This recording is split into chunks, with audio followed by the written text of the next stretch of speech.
आज हम चैप्टर 3 जो कि सर्कुलर एंड रोटेशनल मोशन है उसका न्यूमेरिकल प्रॉब्लम 3.10 सॉल्व करेंगे।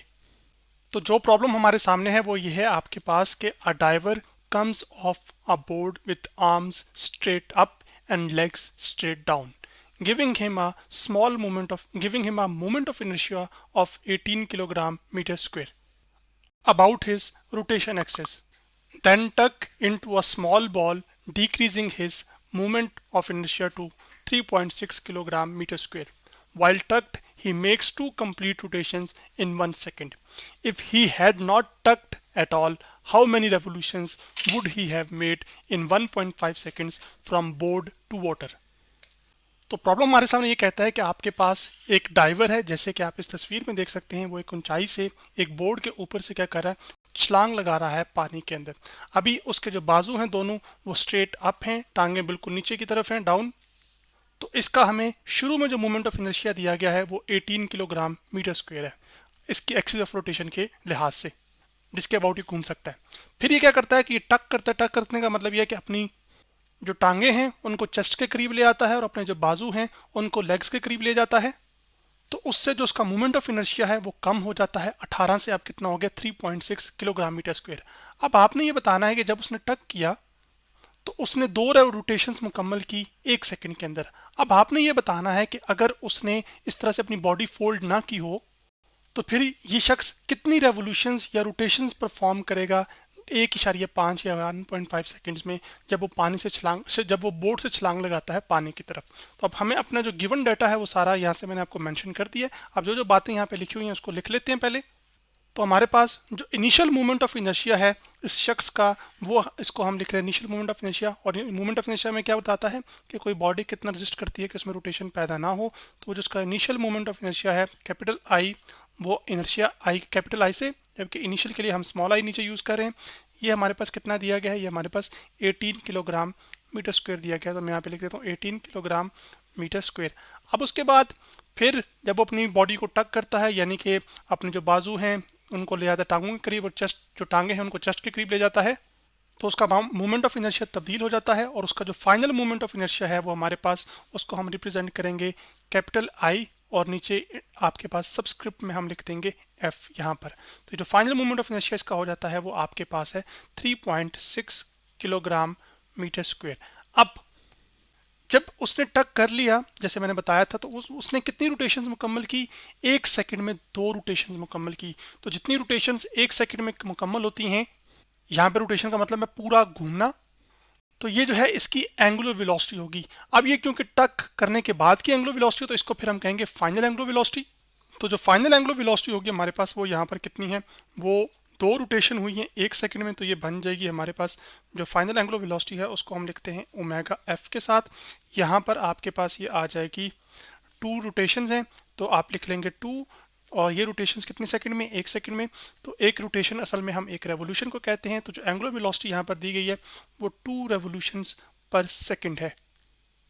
पर सेकंड का मतलब यहाँ पर यह है कि आपके पास ये एस जो है वो डिवीजन में मौजूद था, लेकिन नीचे से जब ऊपर आया तो पावर इसकी क्या होगी, माइनस में।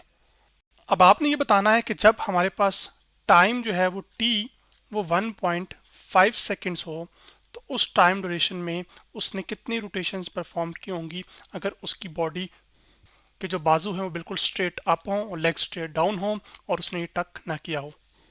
तो वो तो नंबर ऑफ रेवोल्यूशंस या रोटेशंस तभी निकल पाएंगी ना जब हमें क्या पता हो, उसकी इनिशियल एंगुलर वेलोसिटी पता हो। तो यहाँ पर सबसे पहला हमारा मकसद ये होगा कि हम इनिशियल एंगुलर वेलोसिटी मालूम करें, और फिर उस इनिशियल एंगुलर वेलोसिटी से हम क्या कर सकते हैं कि उसकी जो रोटेशंस मुकम्मल हुई होंगी 1.5 सेकंड्स के अंदर वो मालूम कर सकते हैं। तो सबसे पहले हमने ये मालूम करना है। अब ये असल में एक ऐसा प्रॉब्लम है जिसमें जब डाइवर एक बोर्ड से डाइव करता है, तो जब उसने अपनी बॉडी को क्लोज नहीं किया होता तो उसका मोमेंट ऑफ इनर्शिया ज़्यादा होता है, तो उसकी एंगुलर वेलोसिटी जो है वो कम होती है। लेकिन जब वो अपनी लेग्स को क्लोज कर लेता है और अपनी चेस्ट के करीब ले जाता है और बाजों को टांगों से जोड़ देता है, तो वो ज़्यादा रोटेशंस हवा में मुकम्मल कर पाता है। तो उससे उसका मोमेंट ऑफ इनर्शिया असल में कम हो जाता है, जिससे उसकी जो एंगुलर वेलोसिटी वो बढ़ जाती है। तो इसके अंदर हम क्या करेंगे कि जो law of conservation of angular momentum है उसका इस्तेमाल करेंगे, यानी कि रोटेशन जो इनिशियल एंगुलर मोमेंटम होगा वो इक्वल होना चाहिए फाइनल एंगुलर मोमेंटम के। तो फिर हम यहाँ पे लिख लेते हैं कि using law of conservation of angular momentum, उसका इस्तेमाल हम करेंगे और उससे हम सबसे पहले क्या करेंगे, इनिशियल एंगुलर वेलोसिटी को कैलकुलेट करेंगे। तो यहाँ पर हमारे पास जो इनिशियल एंगुलर मोमेंटम है वो बराबर होगा किसके, फाइनल एंगुलर मोमेंटम के। और एंगुलर मोमेंटम इनिशियल जो होगा उसको हम लिखते हैं एल आई के साथ, जबकि जो फाइनल एंगुलर मोमेंटम होता है उसको हम लिखते हैं एल एफ के साथ। जबकि जो इनिशियल एंगुलर मोमेंटम है वो हमारे पास प्रोडक्ट होता है मोमेंट ऑफ इनर्शिया और इनिशियल एंगुलर वेलोसिटी का। तो यहाँ पर आपके पास क्या है, इनिशियल एंगुलर मोमेंटम क्या आ जाएगा, इनिशियल मोमेंट ऑफ इनर्शिया, और हमारे पास इनिशियल एंगुलर वेलोसिटी जो कि ओमेगा आई है, इक्वल टू आ जाएगा जो फाइनल एंगुलर मोमेंटम है हमारे पास वो आ जाएगा आपके पास आई एफ, यानी कि फाइनल मोमेंट ऑफ इनर्शिया और फाइनल एंगुलर वेलोसिटी जो कि ओमेगा एफ है। अब हमने यहाँ से क्योंकि ओमेगा आई कैलकुलेट करना है, तो ओमेगा आई जब हम कैलकुलेट करेंगे तो उसके लिए होगा कि ये जो इनिशियल मोमेंट ऑफ इनर्शिया इधर मल्टीप्लाई हो रहा है वो उधर जाके डिवाइड हो जाएगा। तो मैं इसको लिख लेता हूँ आई एफ अवर आई आई, और साथ आ जाएगा यहाँ पर ओमेगा एफ। अब ये हमारे पास एक फाइनल फॉर्म बन गई है। अब हमने सिर्फ ये करना है कि वैल्यूज़ को सब्स्टिट्यूट करना है। तो वैल्यूज़ को सब्स्टिट्यूट करने के लिए हम क्या करेंगे कि यहाँ पर आप ये देख रहे हैं कि जो फाइनल हमारे पास मोमेंट ऑफ इनर्शिया है वो कितना दिया गया है, वो हमारे पास दिया गया है 3.6 किलोग्राम मीटर स्क्वायर, तो जो कि मैंने यहाँ पे लिख दिया। जबकि जो फाइनल एंगुलर वेलोसिटी है वो हमारे पास 2 रेवोल्यूशंस पर सेकंड है, तो यहाँ पे मैं लिख लेता हूँ 2। जबकि जो इनिशियल मोमेंट ऑफ इनर्शिया है वो आपके पास कितना दिया गया है, वो हमारे पास है यहाँ पर 18, तो मैं यहाँ पर 18 लिख देता हूँ। तो अब हम सारी मल्टीप्लिकेशन कर लेते हैं। तो हमारे पास जो इनिशियल एंगुलर वेलोसिटी आ जाएगी वो आ जाएगी आपके पास यहाँ पर 3.6 को जब 2 से हम कैलकुलेटर पर मल्टीप्लाई करेंगे तो वो हमें देगा 7.2, और 7.2 जब 18 से डिवाइड होगा तो हमारे पास आ जाएगा यहाँ पर 18, यहाँ पर ये। तो अब ये आ गया हमारे पास इनिशियल जो एंगुलर वेलोसिटी आएगी होगी ये असल में हमारे पास निकल कर आई होगी रेवोल्यूशन पर सेकेंड में। तो हम कैलकुलेटर से क्लियर करते हैं। यहाँ पर सबसे पहले हम 7.2 को डिवाइड करते हैं यहाँ पर 18 के साथ, तो हमारे पास जवाब आ जाता है 0.4। तो आपके पास इनिशियल जो एंगुलर वेलोसिटी होगी ओमेगा आई वो होगी आपके पास कितनी, 0.4 रेवोल्यूशन पर सेकंड।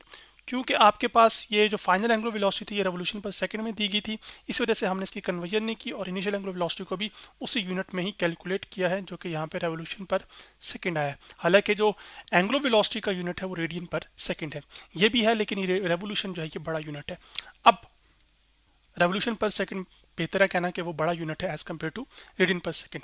अब इनिशियल एंगुलर वेलोसिटी तो हमारे पास आ गई। अब अगर सवाल तो ये था ना कि उसकी इनिशियल एंगुलर वेलोसिटी हमें पता चल चुकी है, तो अब आप ये बताइए कि 1.5 सेकंड्स के अंदर उसने कितनी रेवोल्यूशंस मुकम्मल की होंगी जब उसने अपनी बॉडी को टच ना किया हो। तो उसके लिए हम क्या करेंगे कि हमारे पास चूंकि इनिशियल एंगुलर वेलोसिटी आ चुकी है, तो नंबर ऑफ रेवोल्यूशंस को कैलकुलेट करने के लिए हमें क्या कैलकुलेट करनी पड़ेगी, एंगुलर डिस्प्लेसमेंट। वो जो एंगुलर डिस्प्लेसमेंट होगी वही हमें रेवोल्यूशंस के बारे में बताएगी, और वो किसके इक्वल होती है, यहाँ पर थीटा आई जो है वो आपके पास आ जाएगी। हमारे पास क्या कि इनिशियल एंगुलर वेलोसिटी क्या है जो कि ओमेगा आई है, जो कि मैं यहाँ पे लिख देता हूँ, और ये किस टाइम ड्यूरेशन में मेजर कर रहे हैं हम, किस टाइम ड्यूरेशन के लिए कर रहे हैं, वो हमारे पास 1.5 सेकंड था। तो अब ओमेगा आई की जो वैल्यू है वो हमारे पास है 0.4, तो मैं यहाँ पे लिखूँगा 0.4, जबकि जो टाइम हमें दिया गया है वो आपके पास है 1.5 सेकंड का। तो अब कैलकुलेटर पर हम 1.5 को जब मल्टीप्लाई करेंगे 0.4 से, तो हमारे पास जो नंबर ऑफ रेवोल्यूशंस हुई होंगी जब उस ड्राइवर ने अपनी बॉडी को टच नहीं किया होगा तब, तो वो निकल कर आ जाएंगी। तो थीटा आई हमारे पास आ जाएगा।